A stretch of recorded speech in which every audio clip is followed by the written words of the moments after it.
Taste the Daily. எங்கும் தாமதம், எதிலும் தாமதம், எல்லாம் தாமதம் என்பதே ஃபெயிலியர் மாடல் அரசின் அடையாளமாக மாறியுள்ளது என்பது சென்னை ராணிமேரி கல்லூரி பட்டமளிப்பு விழா மூலம் மீண்டும் வெட்ட வெளிச்சமாகியது.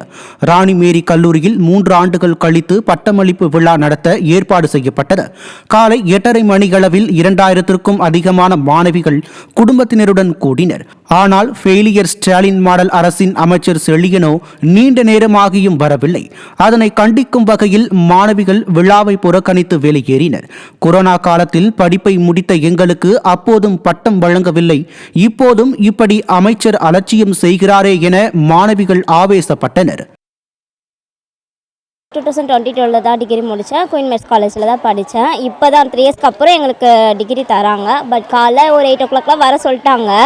இப்போ மணி பார்த்தா 12 o'clock மேலே ஆகுது. ஆனால் இன்னும் டிகிரி கான்வர்சேஷன் தரல, எங்களுக்கு லேட் ஆகுது. 2019 நாங்கள் வந்து காலேஜ் சேர்ந்தோம். 2022 வந்து ரிலீவ் ஆனோம் இங்கேருந்து. இப்போ 2025 ஆகுது, எங்கள் பாப்பாவே பிறந்துடுச்சு. ஆனால் இப்போ தான் 3 வருஷம் கழிச்சு தான் எங்களுக்கு டிகிரியே கொடுக்குறாங்க. மார்னிங் 8 o'clock கிட்ட வர சொன்னாங்க. 8 to 9 அந்த மாதிரி வந்துட சொன்னாங்க. ஆனால் இந்த டைம் வரைக்குமே இன்னும் சீஃப் கெஸ்ட் வரல, இன்னும் கொடுக்க முடியல அப்படின்னு சொல்கிறாங்க. இன்னும் டைம் இன்னும் ஆகும்னு தான் சொல்கிறாங்க. இப்படி ஈவினிங் கிட்டே ஆகிடும் போல். எல்லாருமே இப்போ கிளம்பிட்டு தான் இருக்காங்க. எல்லாம் லாங்லேருந்துலாம் வராங்க நிறைய பேர் ஊரில். இன்னும் யாருமே அந்த சர்டிஃபிகேட் மட்டும் கொடுத்துட்டாங்க. இன்னும் சீஃப் கெஸ்ட் யாரும் வரல. வந்ததுக்கு அப்புறம் தான் அங்கே ஸ்டேஜில் கொடுப்பாங்க. முடிச்சிருக்காங்க. கொடுக்கறதே கிராஜுவேஷன் வந்து 22ல் முடித்தா இப்போ தான் அரேஞ்ச் பண்ணியிருக்காங்க. 3 வருஷத்துக்கு அப்புறம். ஆமாம்.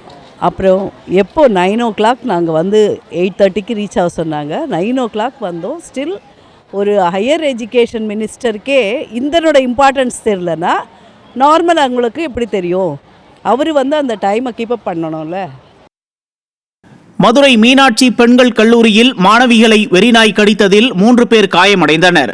கல்லூரி வளாகத்திற்குள் புகுந்த வெறிநாய் மாணவிகளை விரட்டிச் சென்று கடித்ததில் காயமடைந்த 3 மாணவிகள் அரசு ராஜாஜி மருத்துவமனையில் சிகிச்சைக்காக அனுமதிக்கப்பட்டனர். கல்லூரி வளாகத்தில் பாதுகாப்பு குறைவாக இருப்பதே இதுபோன்ற சம்பவங்களுக்கு காரணம் என குற்றம் சாட்டியுள்ள பெற்றோர், தெருநாய்களை கட்டுப்படுத்த ஸ்டாலினின் ஃபெயிலியர் மாடல் அரசு எந்த நடவடிக்கையும் எடுக்கவில்லை என விமர்சித்துள்ளனர்.